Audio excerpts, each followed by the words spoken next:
it's going to be hard for us to get to that point, but it's something that is of value and needs to be done.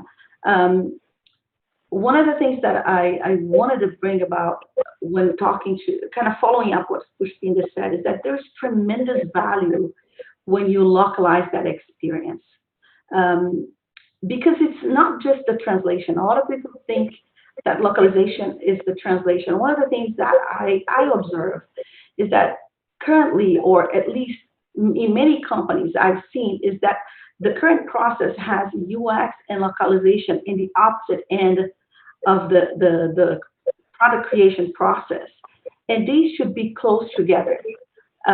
Because when you are creating them together, or you give room for localization to be close to UX and vice versa, then you have a chance to catch design flaws or things you may have not thought. You can conduct user testing, even informally, in those multi-language and find out the kind of insights Pushpinder just mentioned.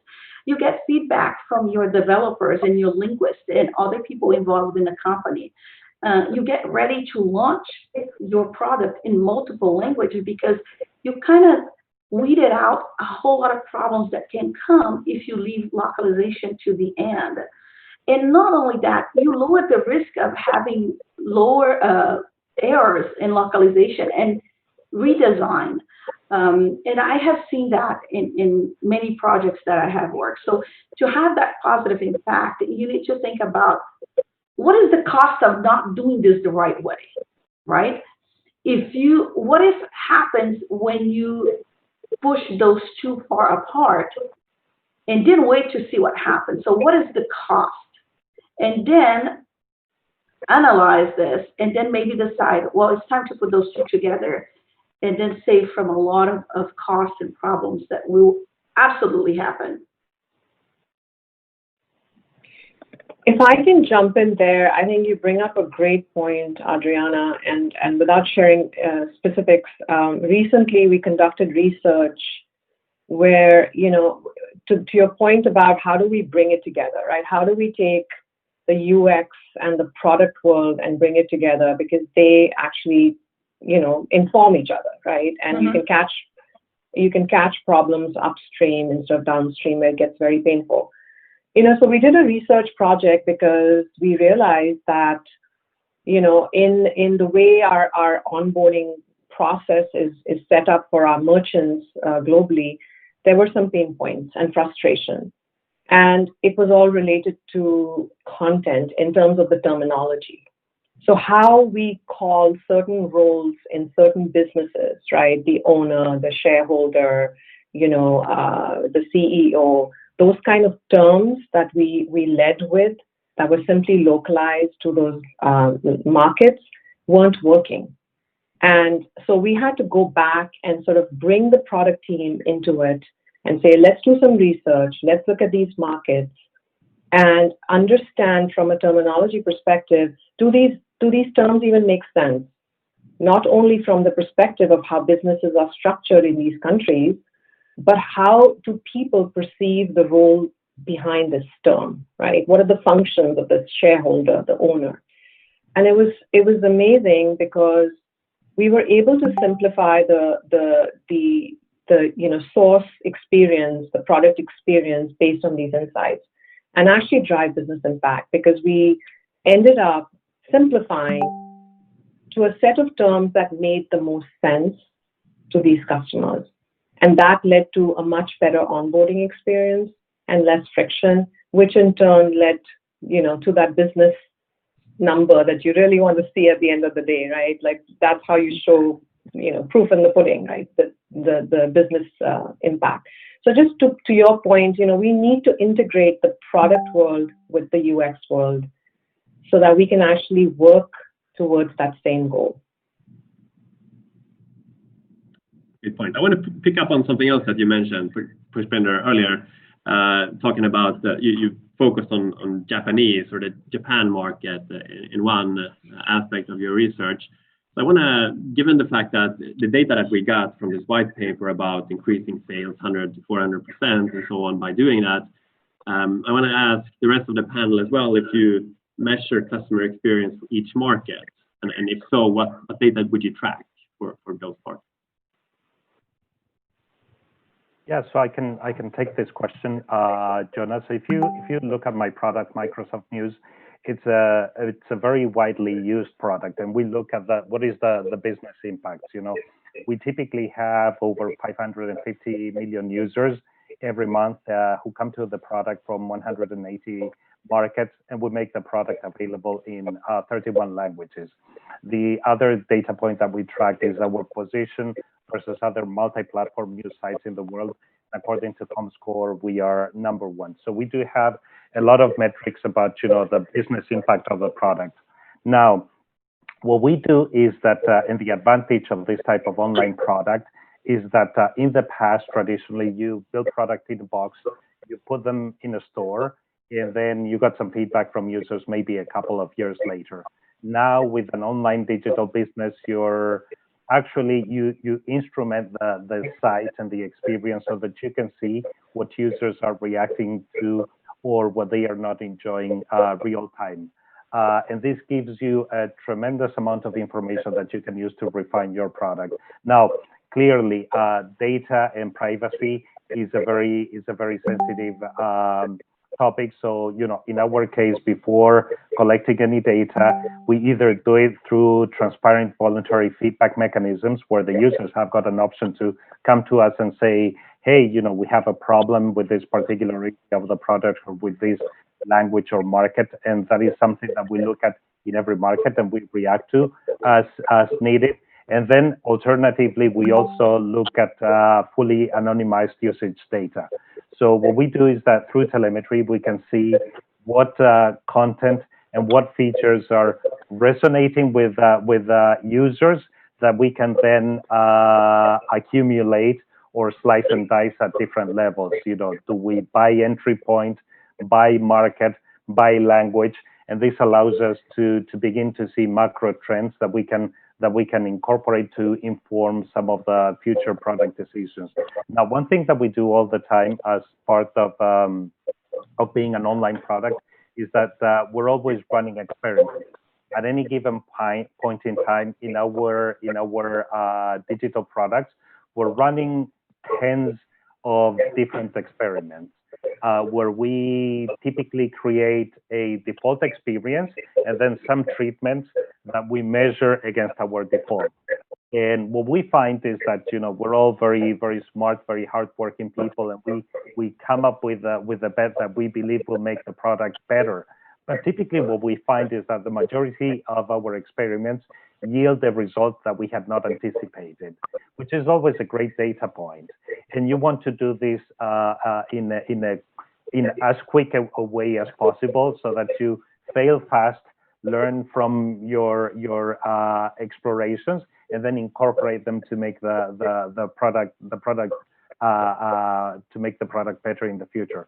Now, to do this, we have, as I said, a fairly sophisticated instrumentation system that runs throughout the site.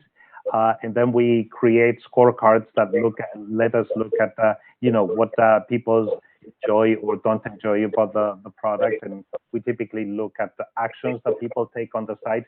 Do they click on the content? Do they scroll on the page? Do they interact with our menus? Or dwell time, how long they stay in our product. And we also, that gives us quantitative information about the product. And then we also look at qualitative information, like what is the feedback that people give us verbatim from the market.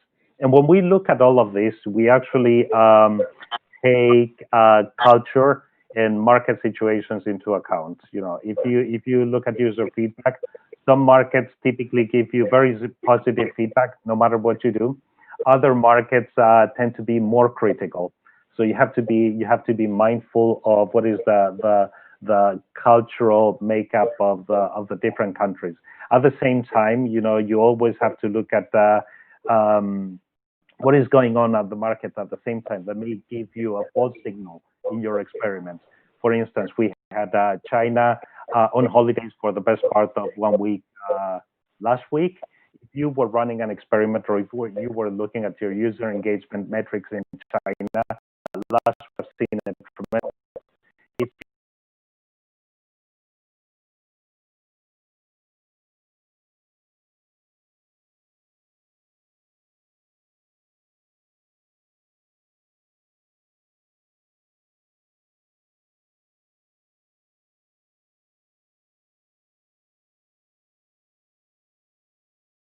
Thoughts?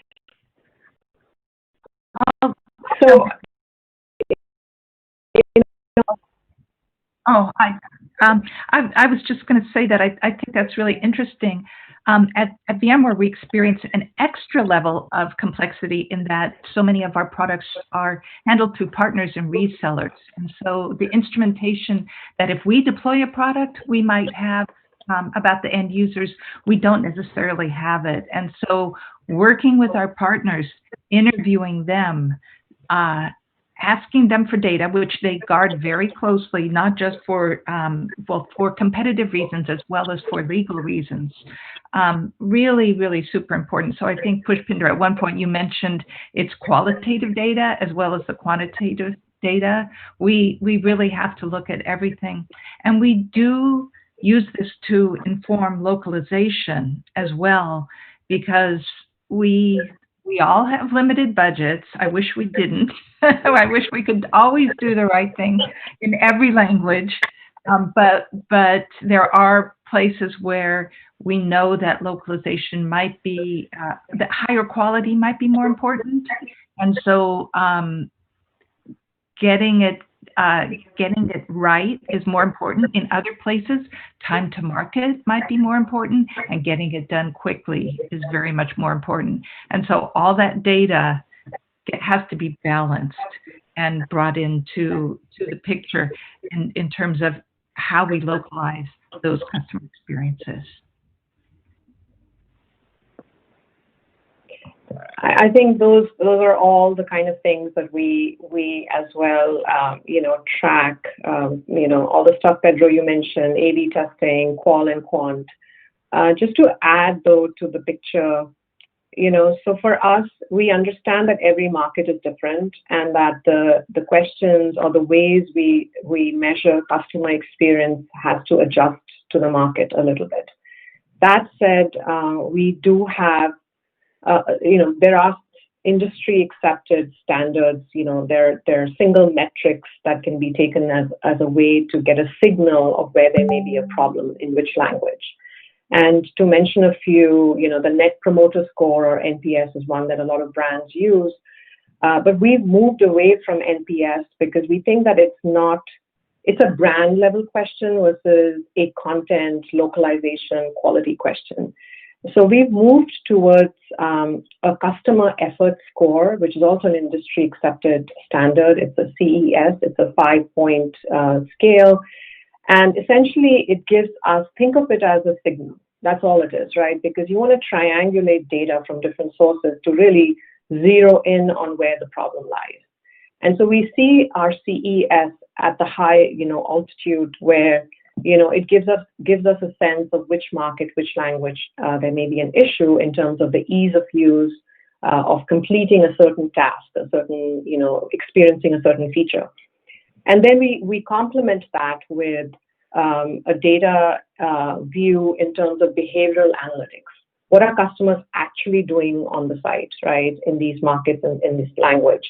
So we complement that with behavioral analytics and also customer self-reported ratings, right? So we'll pop up surveys in the experience, where we ask them, how rate the tone of voice, rate the content quality that you just experienced at the end of the task.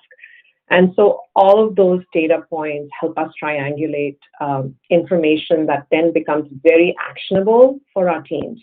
And so our data scientists have created data dashboards where we've trained our linguists and our design team, our content team, to go in and explore, check the languages, check the scores, check the ratings. And, we've seen a lot of success with that model. I would like to add something to it. The more I hear from you guys who have deep experience in this area too, I hear a stronger reason for why should we start this earlier in the process, because a lot of these things can be found in the ideation and the research stages of the product creation. Of course, none of us are in a sense in a business that is starting out, but when we start looking at those things way early in the process, then we have chances to figure that out and tailor our style guide and tailor all the things that we already know about the user expectation of that locale. And then when it comes to the time of tracking this data, we will not be surprised with things that were not working.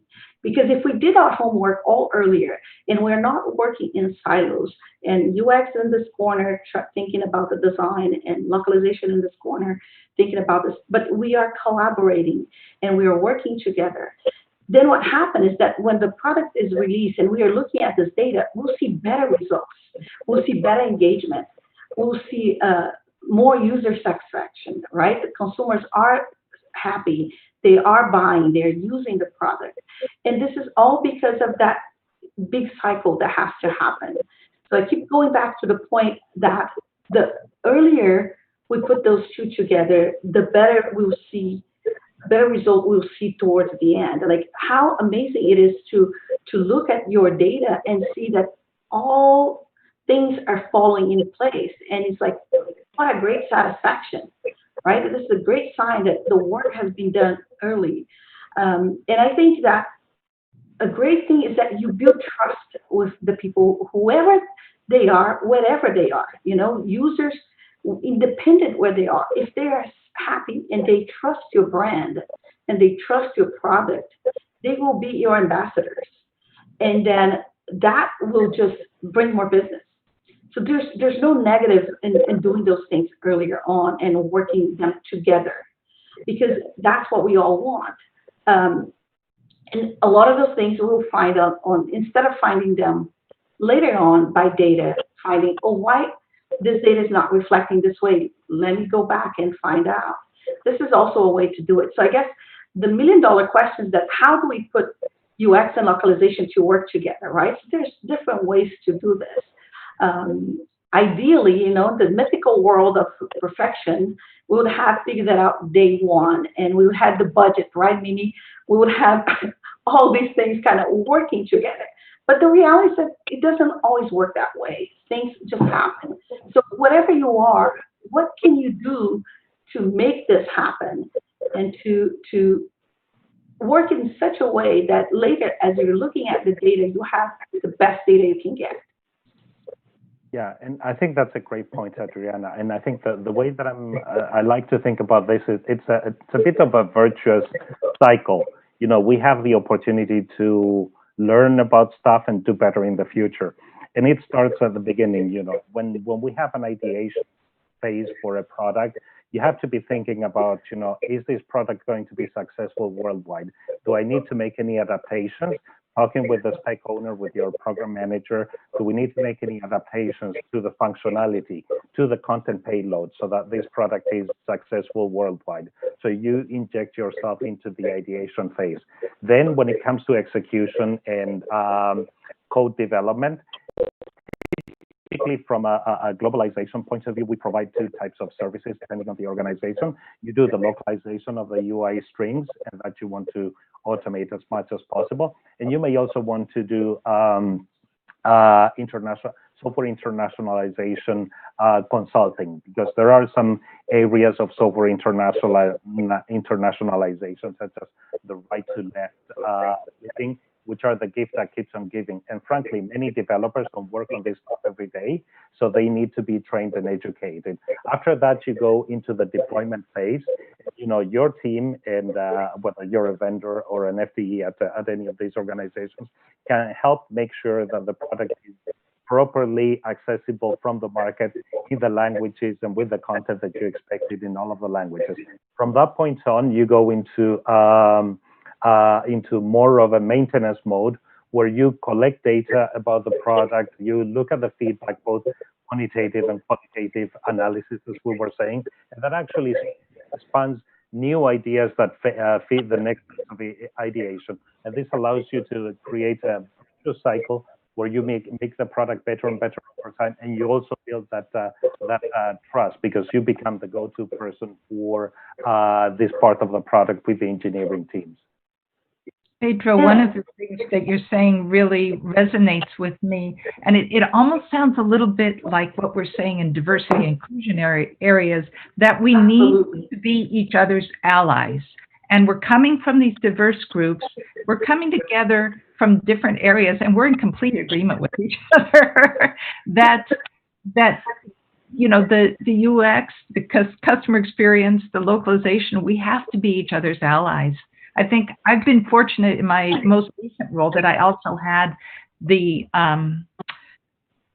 technical publications team in my group, and we became each other's allies and could fight for each other and always bring, if only one of us was in a product team meeting, we could easily represent the other team. It's really important. And so it's not about us being there all the time in every meeting, because that's really hard, but learning about each other's fields and representing each other and say, oh, you need to talk to Pedro or Adriana or Pushpinder. It's not just me.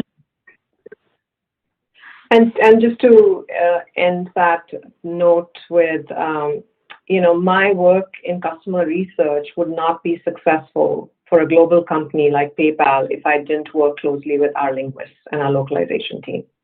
I do not speak German or Polish or Japanese. And, I'm coming in from a social science perspective. I'm interested in language, culture, and technology. But at the end of the day, I'm not a linguist. And I have to work very closely on every research project with our linguists to identify the nuances that get down to the survey questions, down to what we ask our customers in these research studies. So I think what we're doing the best here with this panel is that not only we're advocating, but we are open doors for other people who are listening to this to understand a little bit more and become informed and want to learn more and continue to advocate this. That even though we work in silos in most companies, we still can be each other allies, and we can still bring in the points that Mimi said. We need to know who is who and who knows what. And we need to incorporate these people in the conversation, or at least, if we don't need to be in all meetings, but we need to know where we are and where are each other's strengths.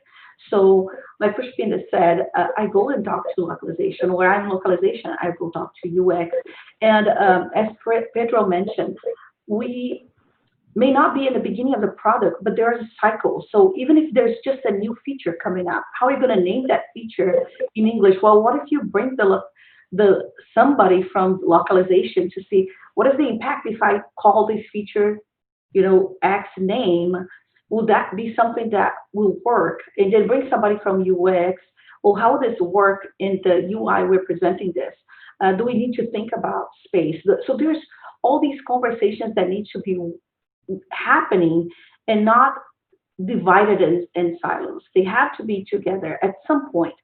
So the way I think this could work is that we could have either conversations formally or not, meetings.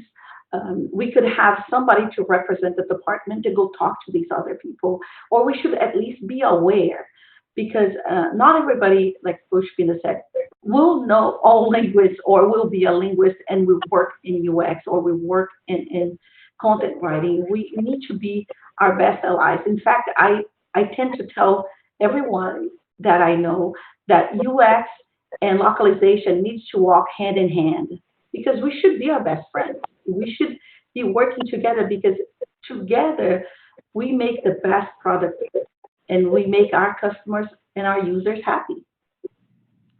Great. Total agreement on the panel. I love it.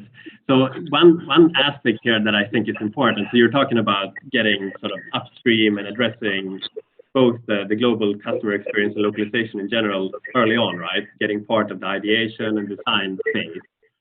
I think one way to address that would be to highlight the ROI, right, of local adaptations. Have you seen any good data around that or approaches to establishing potential ROI? Yeah, so if you look at, if I may, if you look at my company, Microsoft, we have a mission to empower every person and every organization on the planet to achieve more. Part of that gives us a global ambition. And we tend to look at language and culture adaptation as another flavor of accessibility. You typically think about accessibility as making products usable for people with a disability, whether temporary or permanent.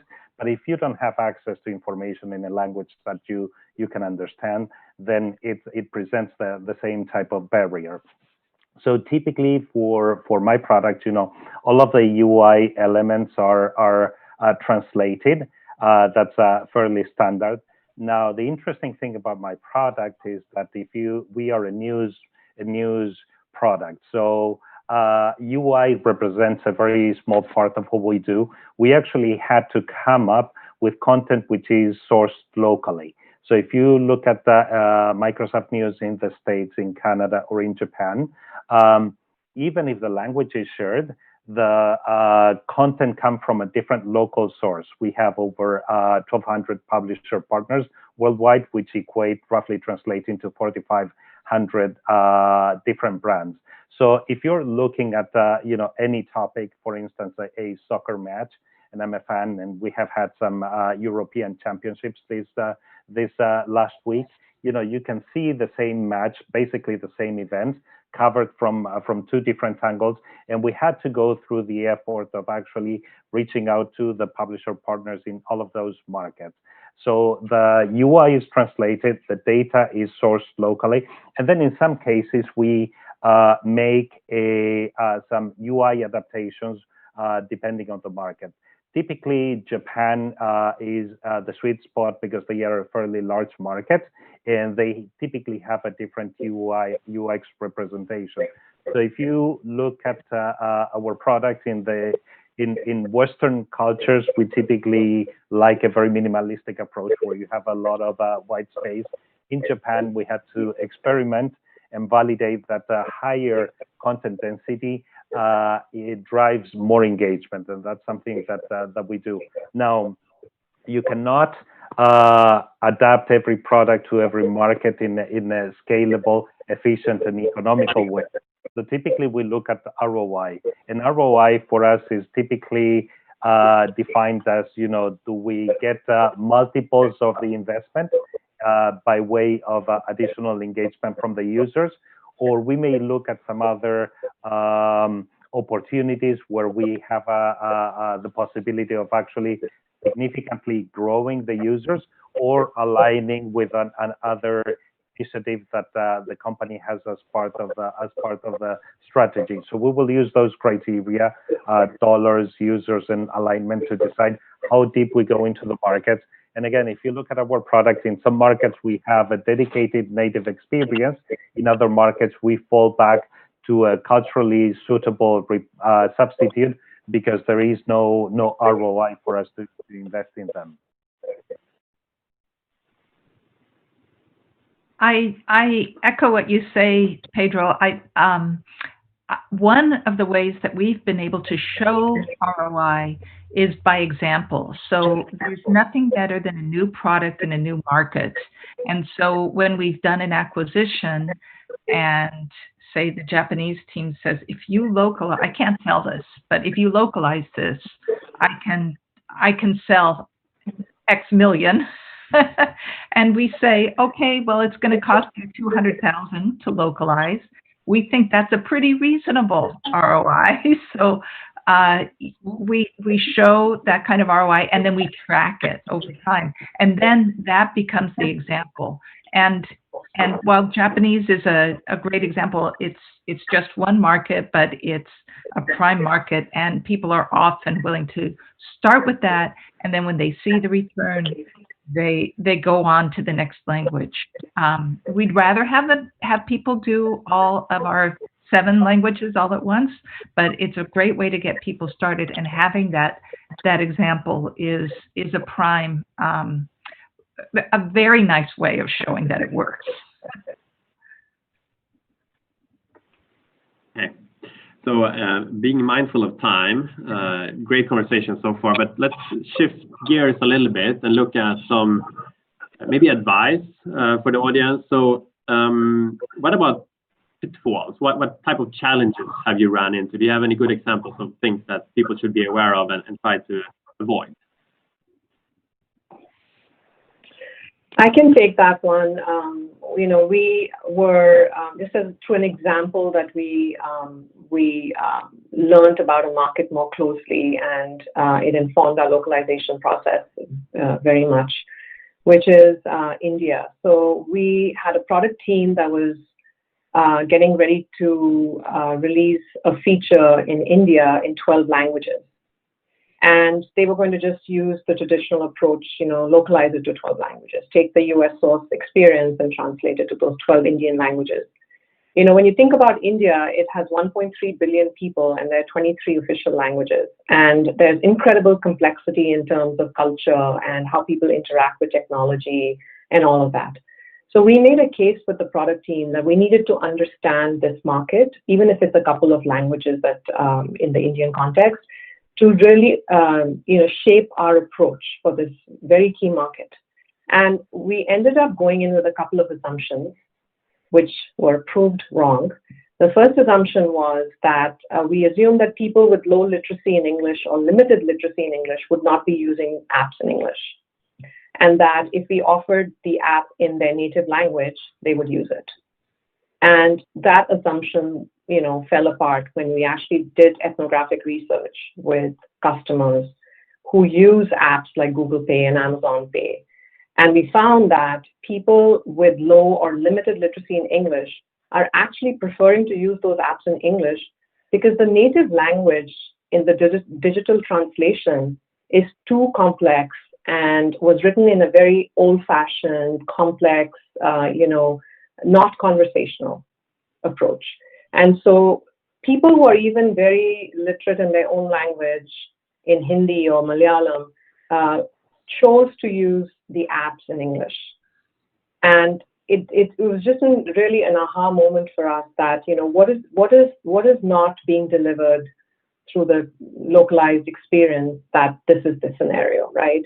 And so we ended up actually finding some great insights on how people actually, they use a combination of languages.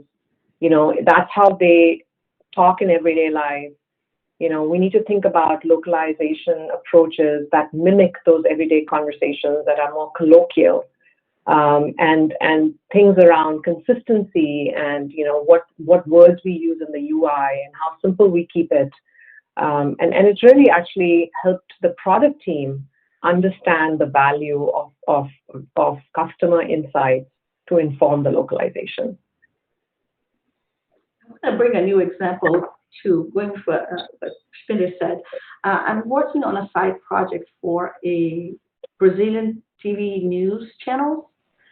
And one of the things, like, we sometimes have perceptions of people. The Brazilian people are perceived as a very playful people, very laid back and fun kind of people. However, in certain topics, if you want to evoke that feeling of trustworthiness, you have to have a level of seriousness in your tone.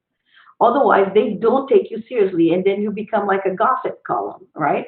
They will not think that you are you're worth their time. So it's interesting because you have to go into the culture, and it's not only just going into the language, because understanding the culture and understanding who you want to reach and what you want to get from them, it also needs to have that understanding. What are their expectations, right? You have to find out up to what point you need to be serious and formal, and how much can you afford to be casual and friendly. One of the examples that I saw in my last travel to Brazil last year, and everywhere I go, I'm doing kind of case studies as I observe everything around me, because I haven't lived in Brazil for so long, and I want to see what changed. So I take notes of everything, and then I ask questions. One of the things that I noticed is that in the last 30 years, the tone and formality that financial institutions, banks, talk to their customers are still the same. So even though you can walk into a bank and playfully talk to somebody, when you go through the UI of a bank, it has a very formal tone still. they talk to you as sir and ma'am, where no one in Brazil will talk to you as sir and ma'am. But that's the expectation. And that means, well, if they are dealing with your money, they are taking you seriously, and that builds trust. So the bottom line is that they want you to see them as they want to be seen, and that takes insight. And that's when it's not only important to know the grammar and the structure of the language as a linguist. That's when you really need that study of the people. The ethnographical studies are super important. User testing are super important because those are the insights you're only going to get through qualitative data and not quantitative data. Okay. Point. Go ahead, maybe. Sure. Go ahead. I'll just quickly mention a couple of other kinds of pitfalls I think that people have run into from not considering the end-to-end customer experience. So in one case, it was not even about language. It was simply what point in the cycle do they calculate the tax? And it didn't work for every country. So that was one way to do it. Another time, when I worked for BlackBerry and a matter of the device, BlackBerry was huge in Indonesia, but they ride around on their scooters and they hold their phone in one hand. And if you have an app that needs two hands, people aren't going to use it because they have to be able to, hopefully they're at a stop sign and they're quickly entering something in their phone. But there's so much about the end-to-end customer experience that's really important to understand, country by country. Great. So I wanted to stay on the topic of advice. So if you consider someone who's just entering into a decision maker role for globalization or localization, what should be their first couple of actions to address the global customer experience? I think if I may take this one, if you think about if I think about myself 20 years ago, three things would come to mind. I think that in the industry, we tend to spend a lot of time talking about the activity that we perform and not the impact that we drive. At the end of the day, we do all of these things because we're helping companies reach a global audience. So it is beneficial for us to talk about the opportunity that we can unlock through these activities rather than the details of the execution. There's typically a lot of discussion about details of execution, and that makes people see you as a cost rather than as a growth driver, which is going to engage a different conversation. And in doing that, one thing that I would say is use the industry resources. So Pactera and Ninzi have got this great piece of research that you can share with your management and say, hey, it's not me just telling you, it's industry experts telling you that you have an opportunity to expand your global opportunity. Then I would also encourage people to think beyond translation. Beginning with the end in mind, if you're trying to drive more engagement and user growth globally, what else can you do across the world to make sure that new users learn about your product, find the product, they try it, they buy it, they use it, and then they get support in their local market. And then finally, my pet peeve is to treat English as another language and ENUS as another market. Part of a continuum of markets rather than the first product that then gets translated, adapted, and localized internationally. At the end of the day, you're trying to reach the world, all 7.5 billion of people. English and the United States are two big markets, but they shouldn't be driving the entire conversation. You should be thinking about this holistically and be market and language agnostic when you're designing your experience. That's what I wished I had known 20 years ago. Those are such excellent. Okay, I'll pause. Go ahead, Paul. No, Adriana, you go. You go first. I was just going to say a good practice to have is to ask a lot of questions.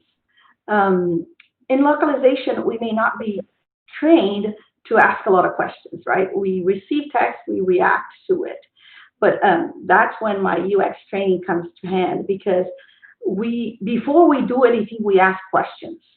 And those questions may lead to sometimes another direction, but it always leads you to what you need to know. So before you write anything, start asking questions about that people and that culture and that language, their behavior, their frustrations, their expectations. What do they already know? What they are already used to? What they are connecting with? What is successful? What is not? What is missing? So there's so many questions that needs to be answered, and those questions are not questions that have to be asked only in the beginning. This is a never-ending process because using a UX word, iteration, you should be doing this over and over again. In fact, you should, every time you get data, you should ask those questions again and see if that is still the goal, if you're still reaching all the goals you want, or should we have higher goals? What should you do to get to higher goals? What this leads to next? What doors are being opened? So I think questions are something that we should start practicing and get better at asking questions. Agree 100%. And the other thing that I'll add to that is ask questions about the product, because a lot of us handle many, many different products in our jobs, and each one of them may need something different. So ask questions about the users, about the culture, and ask questions about the product.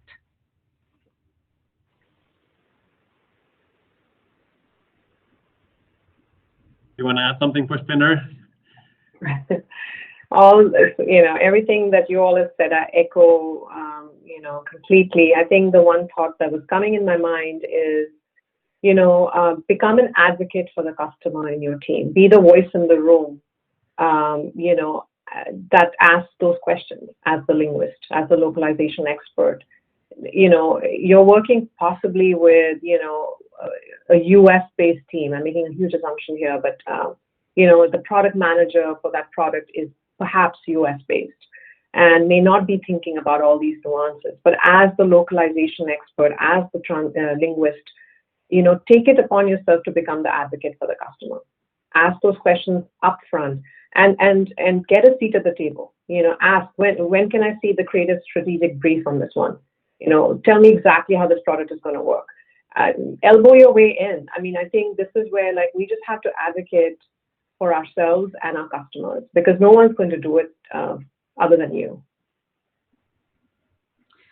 Can I just add something to it? Another thing that I just thought is that get to know your product really well. Know the ins and outs of the product as you have. So as new features are coming in, you have a better insight of what they are trying to do, and then you can ask better questions. Other thing too is that get to know the company. Get to know really well the company you are working with. What are their goals? What they are trying to reach, and become, and really, put it on the shirt and become a team player. Even this beyond your position, you may be able to speak about things and bring your point of view just because people see you're so invested in the product, in the company. So that's what we all should be doing. And anyone who's listening to this for the first time, and whether you are in localization and you're interested in the UX perspective or vice versa, or in business and interested in this, get to know the other part. There are tons of articles, lots of presentations and things out there. So just get to know more. That's how you're going to be able to advocate, is because you have more knowledge about the overall picture. Great. Okay, let's look at questions from the audience. I think we have a couple in the chat window and then a few more in the Q&A section. So I'll start here on the topic of working with the product UX team and the localization team, so collaboration. To that end, in your organizations, how have you structured your cadence of communications / meetings / interactions to bring those teams together? And have you managed to communicate to everyone involved why this is important?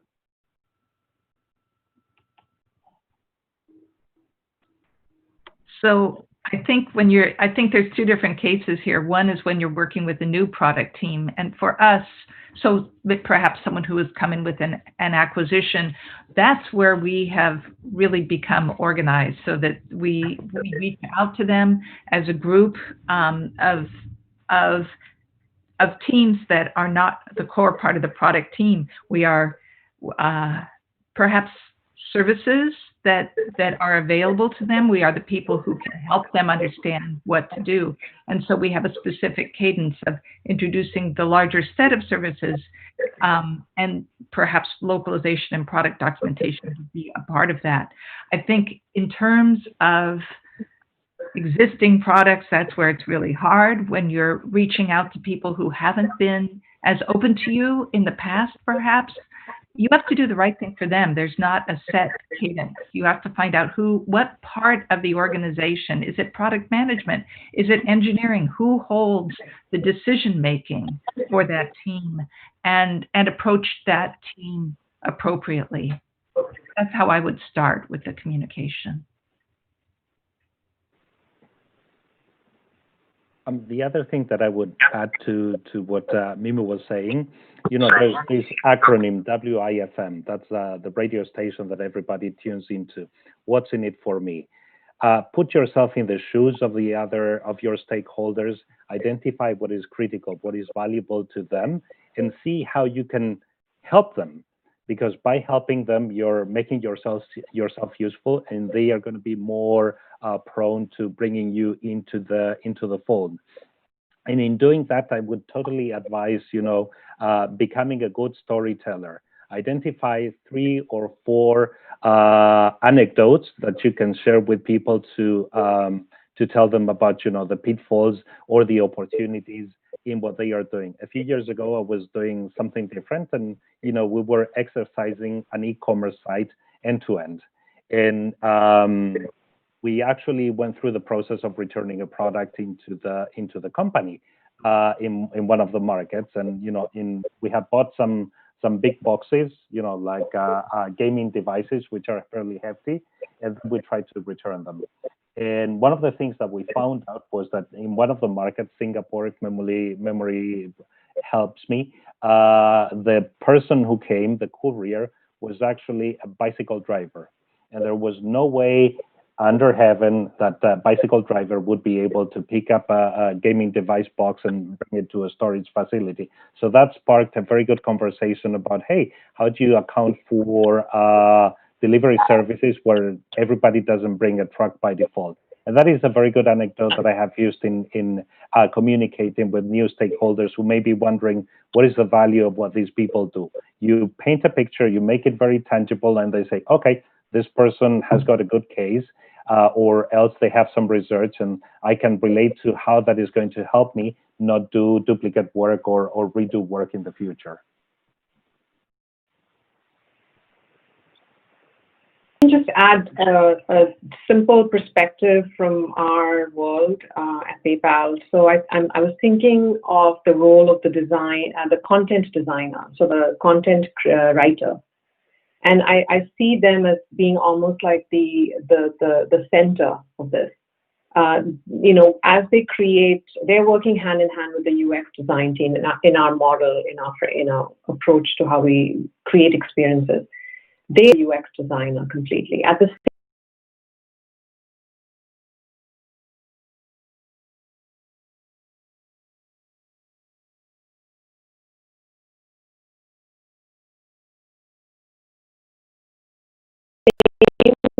time, that role can be critical to the success of the localization team as well. Like work with the source content creator. Lean on them and ask them, when does this, when do we work together? How do we work together? We do have a cadence of communications and meetings that are kind of part of our process, where we bring in the localization program managers and the localization experts to work with that content designer.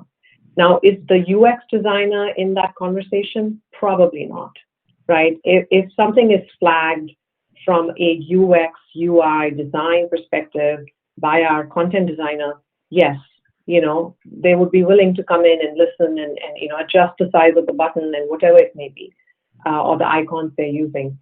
But I see that role playing a huge part in our approach, to create that cadence of communications and visibility to the localization team.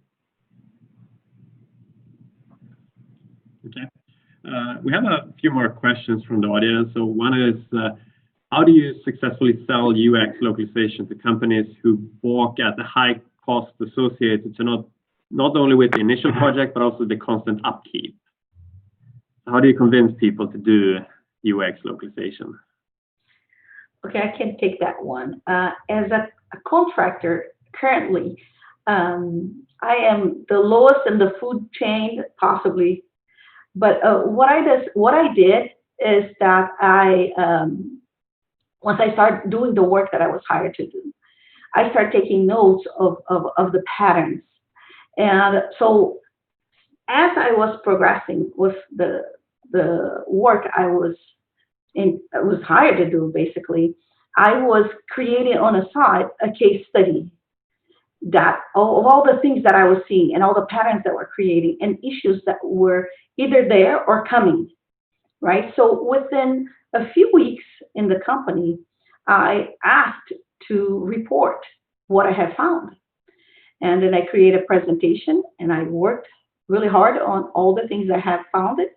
I wrote all that I understood of the process. And then I suggested some things that could change. And I offered this presentation to my immediate supervisors. And this kind of escalated. It went up all the way up, I would say 4 or 5 levels above my head. And people came back to me and said, tell me more. Because they were not seeing what I saw and they were not making those connections because I was looking at things from multiple perspectives. So independent where you are in a company, whether you are in a higher level or in a very bottom, you always have, if you have something to say that will contribute to the company, you can put on a side and create your own case study of the company. I mean, this is something that was happening at the same time I was doing my job. So I didn't have to take time off to do this. And as you do this, you start advocating for new ideas and new processes and new ways to fix gaps and issues that they had not seen it. And when they were catching on, it was like way later in the process because there was nobody hired to do this. They still don't.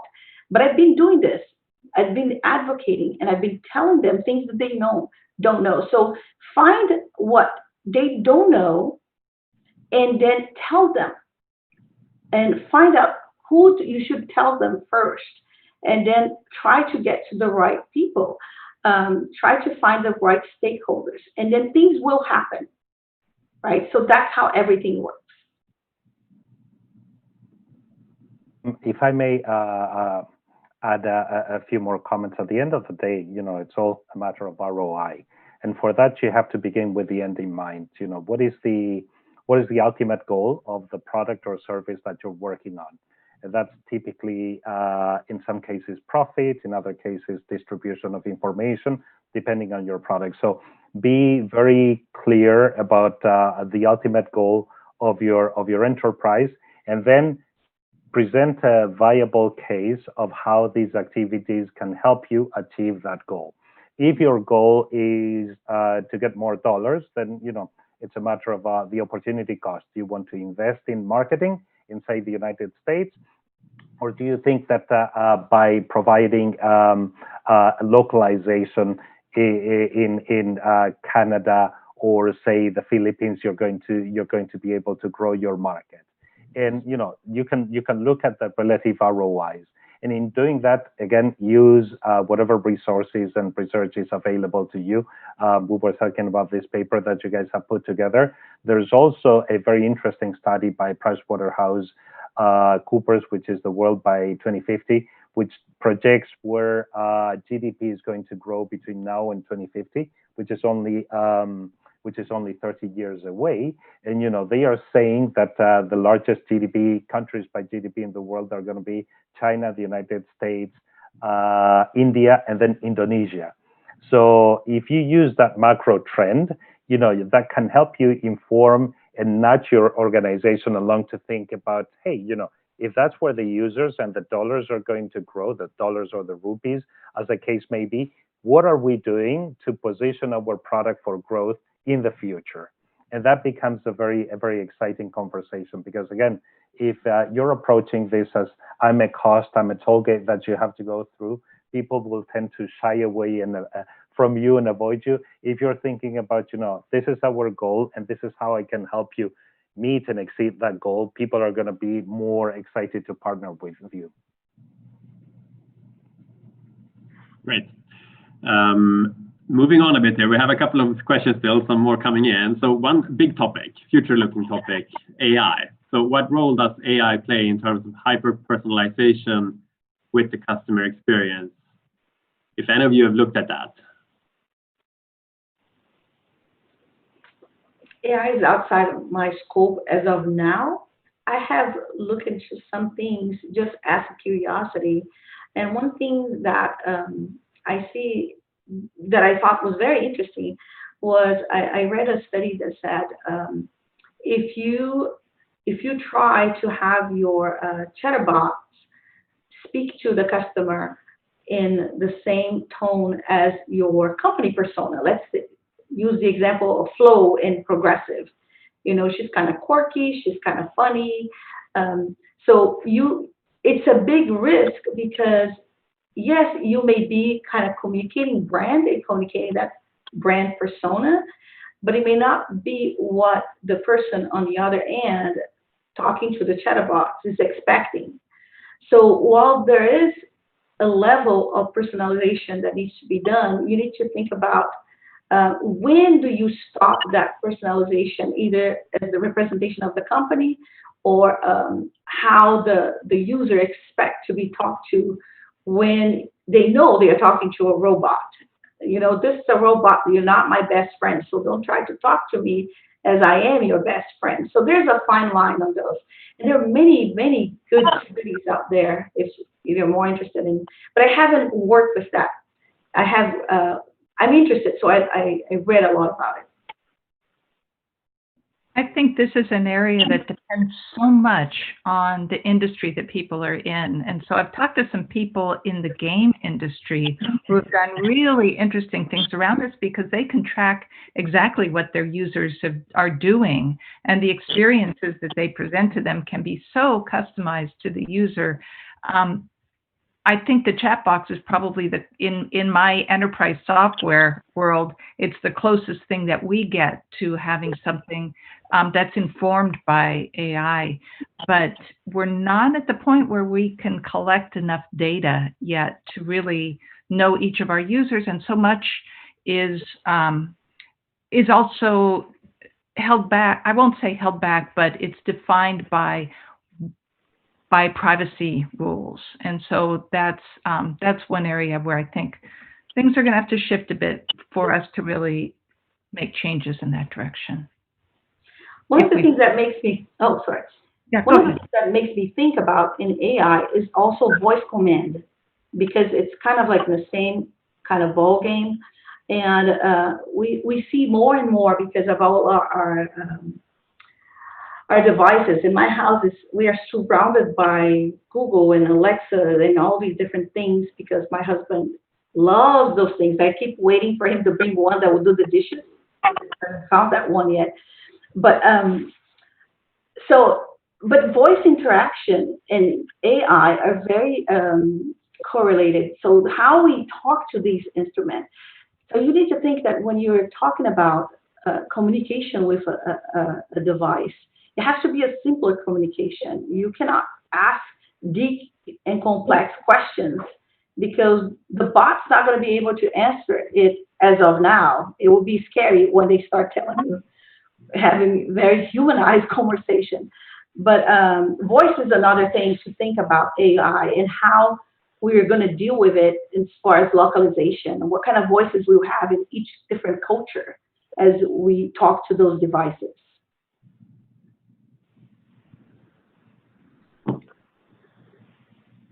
I think the one point that comes to mind in terms of AI is that, you know, you obviously want to approach language localization from an overall customer's perspective, right? What is the average customer's, you know, preference and need around language localization on this topic?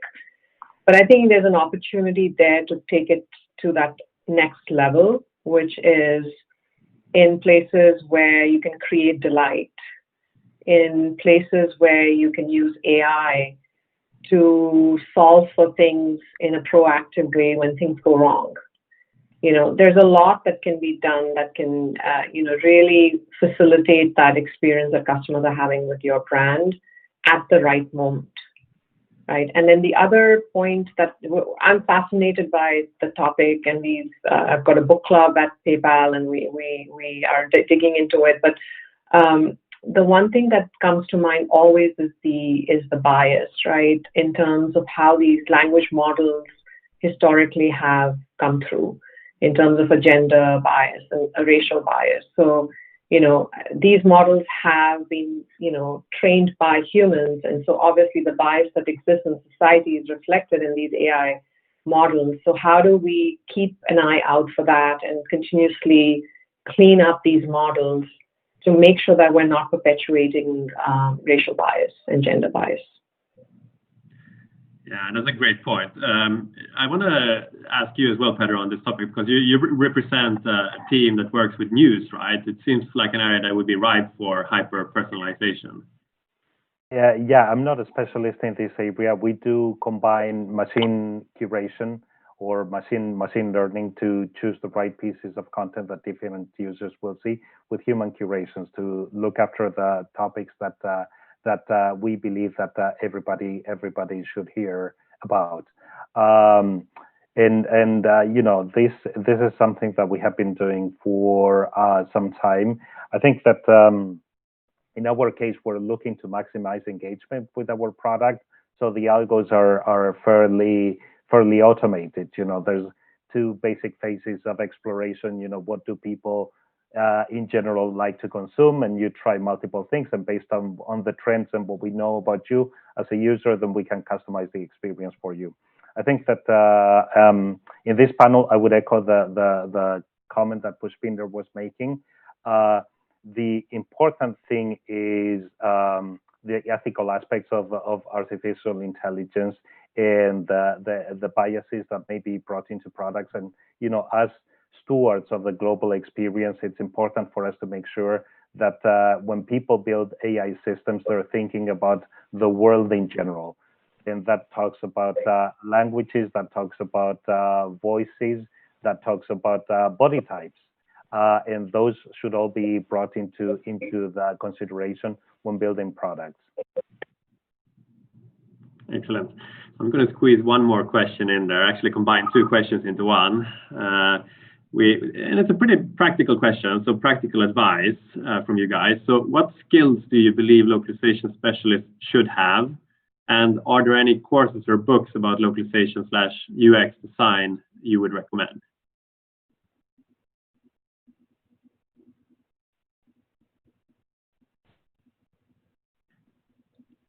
I don't want to be the one always answering. You start on. I just talk too much. Well, one of the things that has been helpful, it has been asking around people in the industry. So if you're looking for just overall knowledge, check in Coursera, edx.org.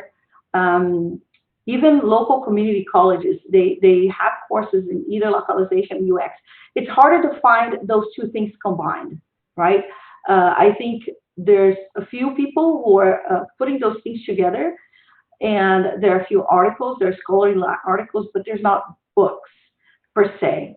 I would recommend, if that's you just want something quick, just look into those. University of Washington has tremendous localization course. If you're interested in investing a little bit more and a little bit more time, it's about 9 months training. I actually doing one with them because I'm always doing continuing education. And then just keep looking for, go to LinkedIn and ask people. That's what I do. I go to LinkedIn and I see people who are doing interesting things, and I ask questions, and usually I get very good answers. In fact, yeah, there will be questions that will not be answered here, and if I can help with anyone, just contact me, and we'll go from there. I agree, Adriana.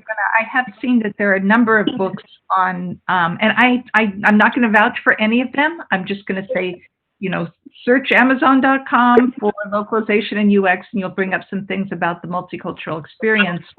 I also think that it's really valuable to go, I'm coming at it from the localization side, but for example, Localization Institute courses, or some of the major conferences that we have, because it's not about what exactly is being discussed there, but it's about the conversations you have with other professionals in your area. And that's where I find that conversations, of course, we're all virtual now, but the conversations between sessions are the ones where you meet the people. That's where I might meet someone in a different field coming together with the interest and share that kind of information. I would say, just go ahead, Pushpinder. Just quickly advocating for some UX design resources and to wrap your head around the human-centered design process. So there's IDEO, which offers a lot of freebies on their website. It's a design agency. They also have like these little certificate programs that help you understand the human-centered design process. I was just trying to remember the website I go to always when I have a question about UX, and that's the Nielsen Norman Group's, just their space on user experience is very detailed, lots of great articles. When in doubt, I go there. So yeah, I mean, those are just from a UX perspective. Go ahead, Pedro.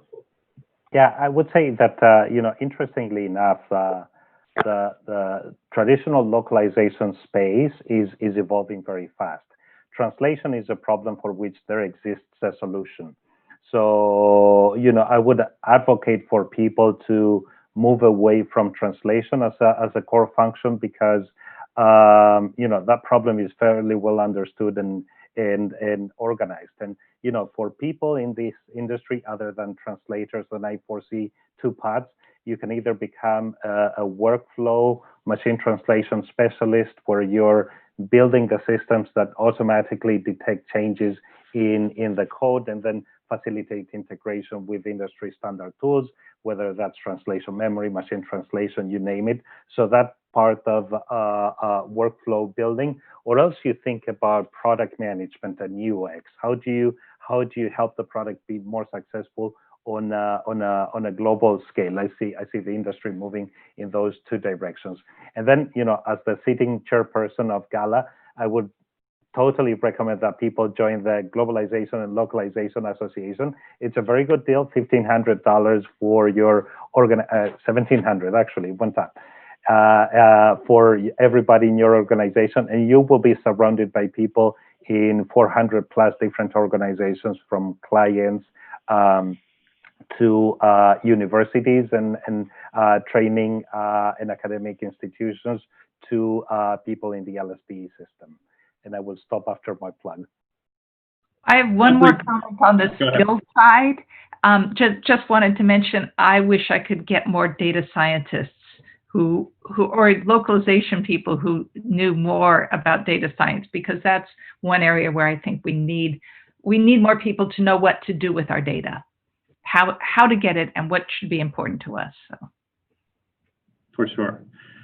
Unfortunately, we're out of time. I have a bunch of other questions, but we might just have to write another white paper or do this another time again. I really appreciate your time. Thank you, panelists, and everyone for attending and your questions and so on. But I'll leave it at that for today. Thanks a lot, everyone.